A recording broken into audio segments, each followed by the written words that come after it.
Bonjour à tous et bienvenue dans cette nouvelle vidéo de la chaîne Jeune Investisseur. Aujourd'hui, analyse de valeur numéro 5 avec la valeur Total.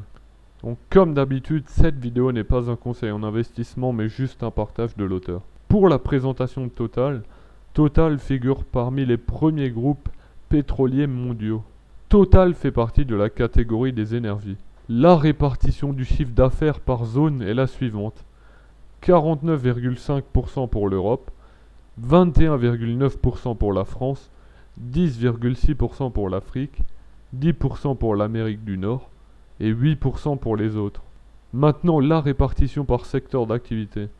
43,7% du chiffre d'affaires dans le raffinage et la chimie, 43,6% dans la distribution de produits pétroliers, 9,1% dans la génération d'électricité, même si cette partie est en train de considérablement augmenter avec les investissements de Total dans l'énergie verte, et 3,6% du chiffre d'affaires dans l'exploration et la production d'hydrocarbures. On va maintenant passer au chiffre de l'analyse fondamentale.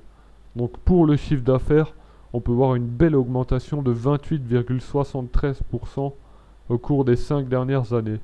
Donc sur le site où j'ai pris ces données, j'avais pas encore les données de 2020, mais elles seront vachement impactées par le Covid.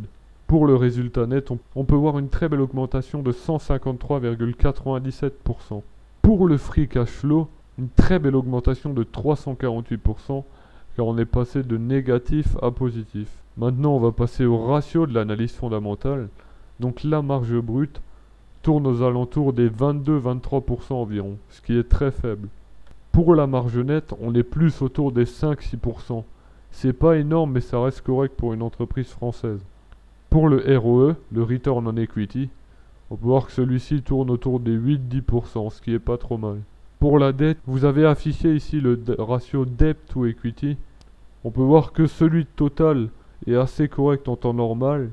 Même si Total a dû s'endetter, on peut voir sur la dernière partie vers 2020 à cause du Covid. Pour le dividende, Total est vraiment connu pour ça. On peut voir que déjà le dividende est très stable dans le temps. À la clôture du 9 février 2021, Total a un très beau rendement de 7,75%.